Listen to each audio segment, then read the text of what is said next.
Hey guys, this is Matthew with Vlogger One-on-One. Today I am in Taichung, Taiwan, and I'm hanging out with a guy a lot of you might know. Prozzie, I guess? I don't know how to introduce myself there, so we don't want to come off too forward. That's fine, that's fine. Welcome, ladies and gentlemen, back to another video. Oh, Prozzie! Oh, you can't clickbait me! Oh, Prozzie! Oh! And release. Try your first backflip. It'll go... Oh. Like, why the hell would you move to China for a Western lifestyle? The Volkswagen Santana is one of my favorite cars. But I loved that car because of how it made me feel. I loved it because it brought friends and strangers together to experience and talk about. So I'm on a week, I've got no money in my pocket, but I'm sitting at this table with smoking a cigar, drinking fine whiskeys. Like, it was just such a weird situation. Everybody knows Prozzie. Well, I don't think everybody knows me, but you know. A lot of people. All right, Prozzie, tell me a little bit about your channel. That's a really difficult question to answer because it's always, I don't have, like if you compare it to someone like Winston who has a series of videos that are topical and he teaches you about something and he goes through the topics. I have a little bit of that, but I've also got a little bit of vlogs and things like that. I don't really, you know, people often ask like, well, what's your goal behind your genre? I don't really know that I have one, which is a weak thing to say. That's probably what's stunting my channel, I think, if I'm going to be totally honest.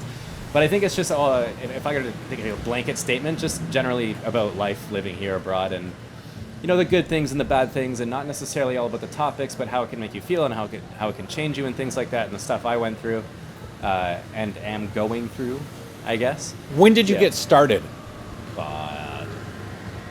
I don't know. I don't remember. I mean, I started on Simo's channel as just a sort of, I just liked being on camera with him, and we would have topics, we'd discuss things about living there, and I never had a channel, and then, oh God, I'm going to say 2016 I started my channel. Oh.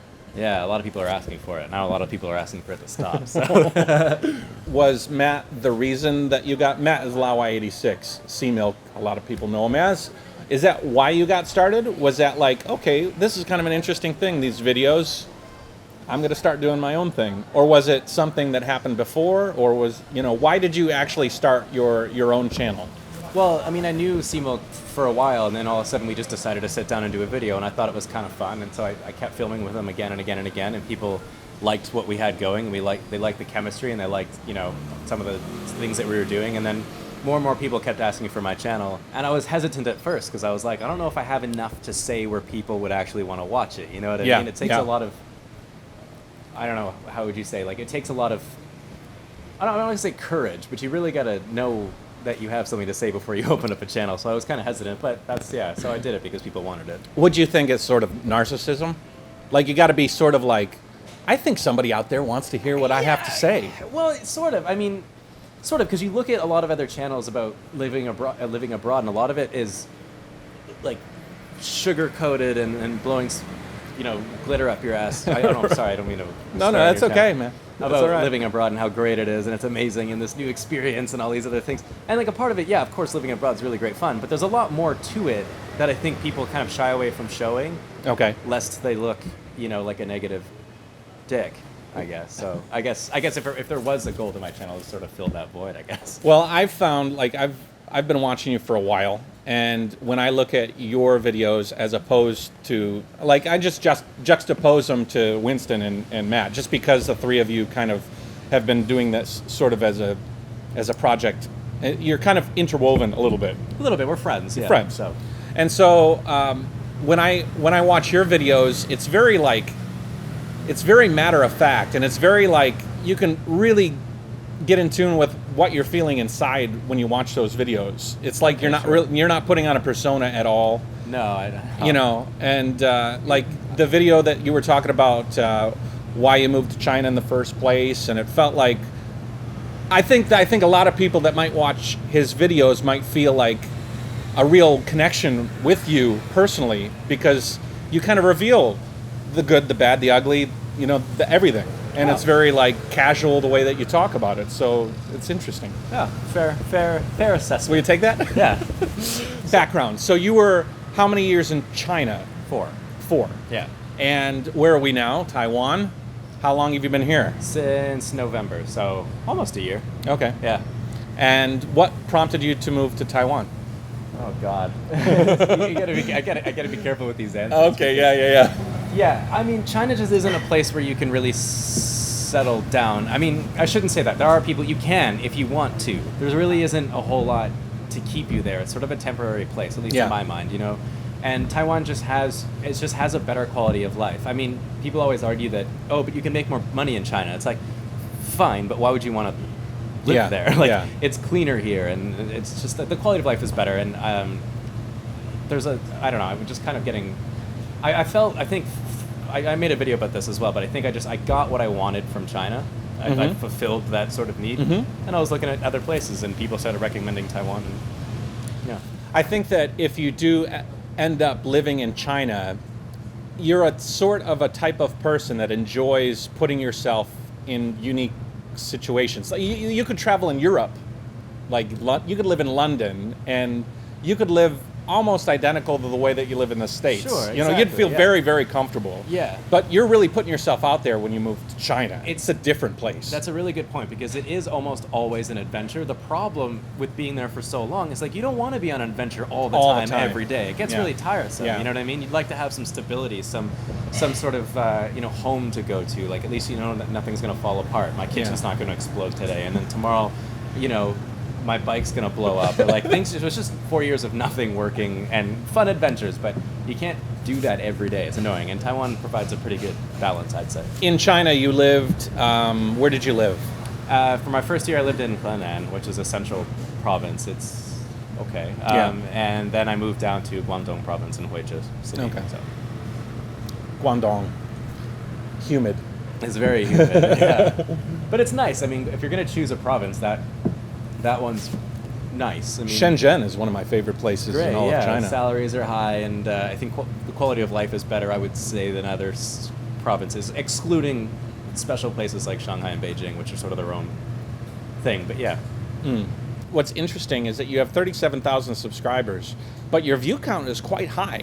People your subscribers engage your videos well, from what I've seen. Sort of. I mean, it depends. Like, since I moved to Taiwan, the channel's definitely slowed down quite a lot in views, and that makes perfect sense to me. I mean, when I ask for feedback from a lot of my viewers about why maybe they wouldn't watch my videos anymore, I think it kind of, like, the adventure's over. I feel like a lot of people used to watch my channel because life was just sort of this big mess, and people found that entertaining. And now that I've sort of settled down, Drama is entertaining. It is, Yeah, yeah. And life now that I've drama. sort of settled down, and the videos become, I guess, a bit tamed and boring, if you will.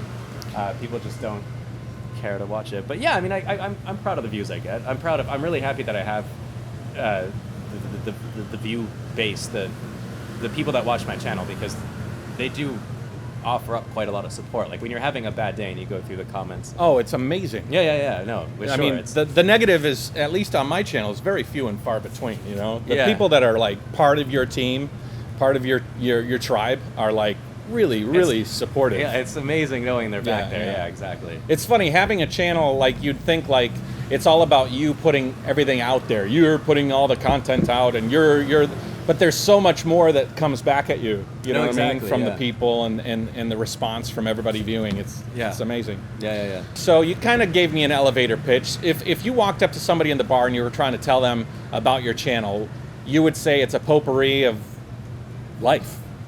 Yeah. Sort of. Yeah.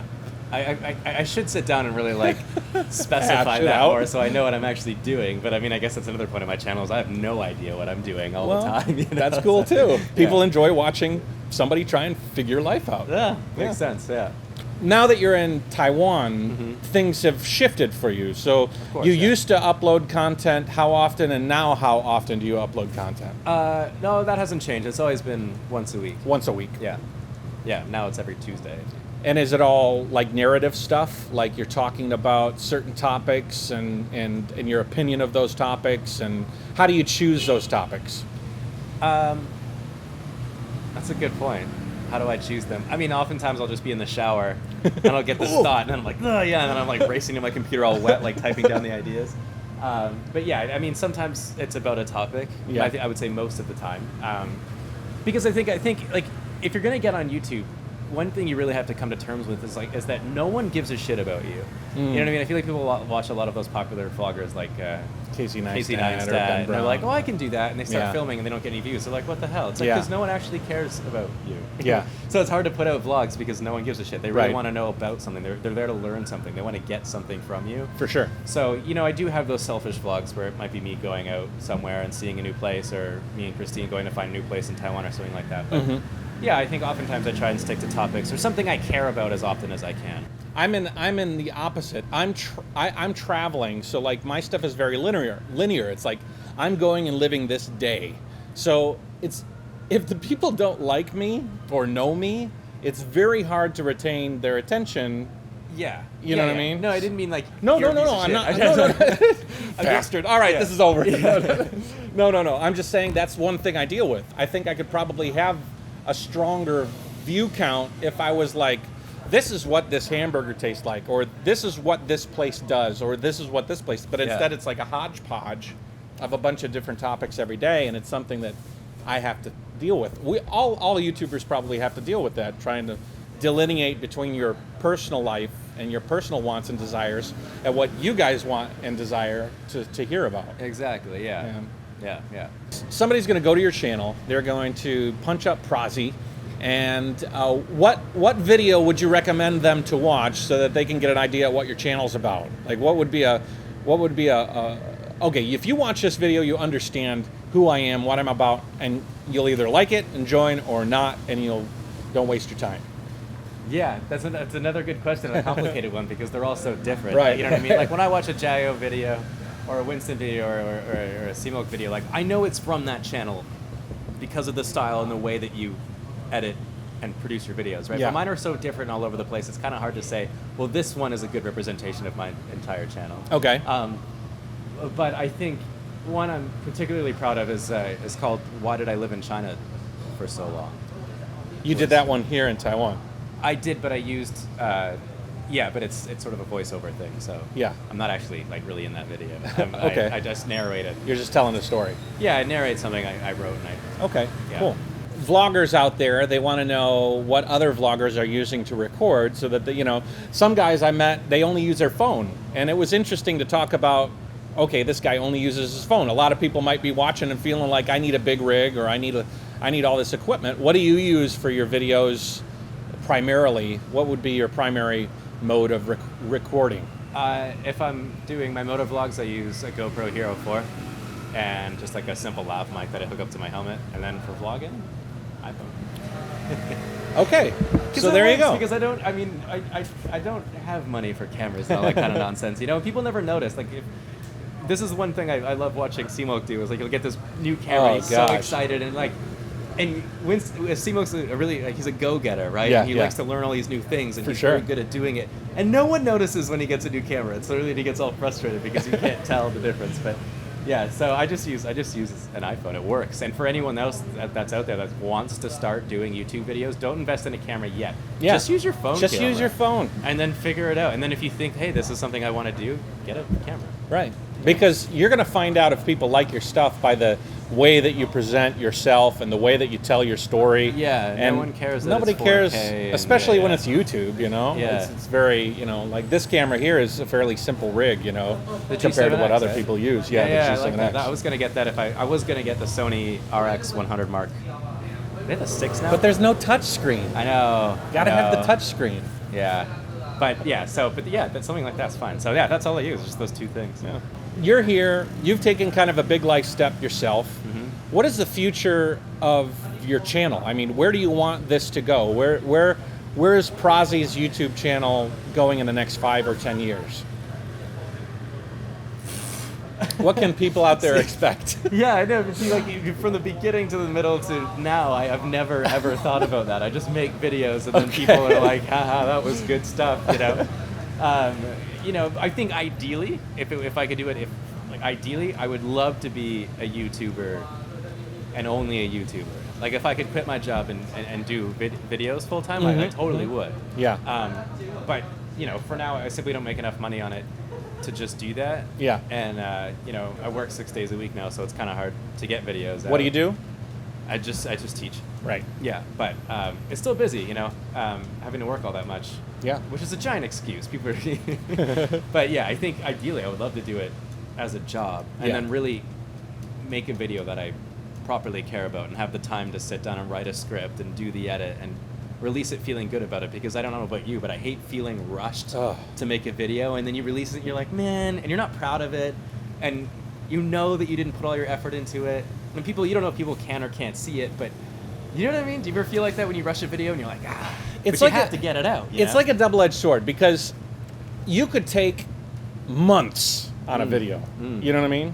But when you force yourself to punch it out on a day or every couple of days, then you have, it's like a double-edged thing, because first you feel fulfilled. I finished it, it's out, I can work on the next one. Yeah. But the other thing is, like, it's not quite perfect. Yeah. You know, it's not the way that I wanted it. Yeah. But it's out there, you know? Yeah, that's my other problem with vlogs, for me anyways, is that if I do a vlog, it's because I have nothing else to talk about. Yeah. So I'm just, and I don't know about you, but nothing makes me feel more douchey than walking around with a camera in my own face. This thing extends out, like, so far. I end up hitting people in the head sometimes. Sorry, I'm vlogging. I don't know if you even know what that is. But sorry.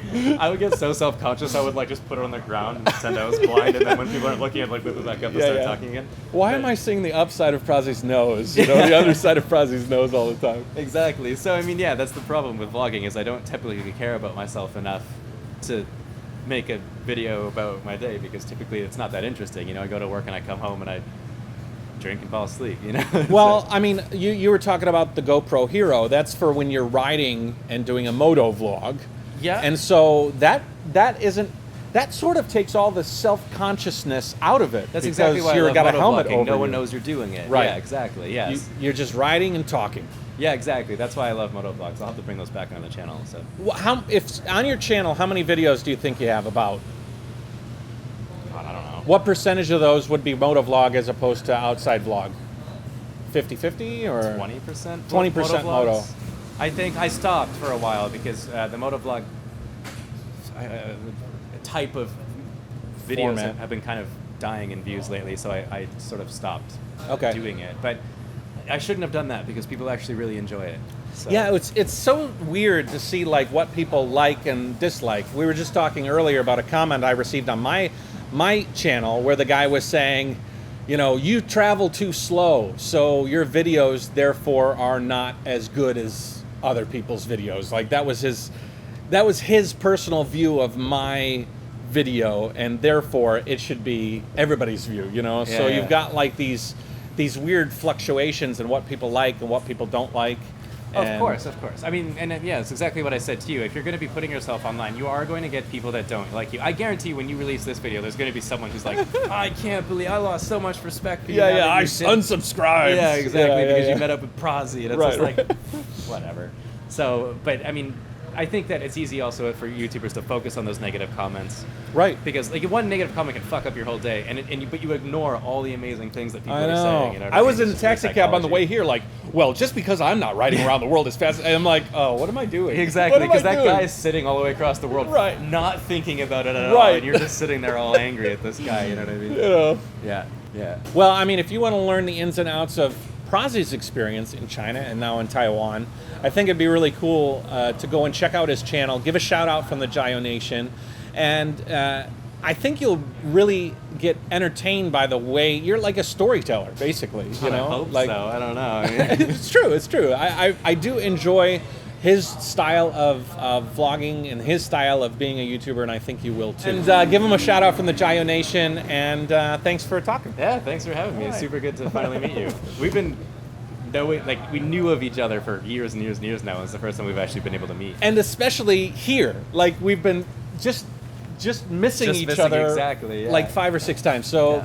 the typhoon in the south of Taiwan, thank you. That one good thing that has happened from that typhoon was being able to come here and hang out with you. Yeah. All right, let's get another Appreciate beer. it. That's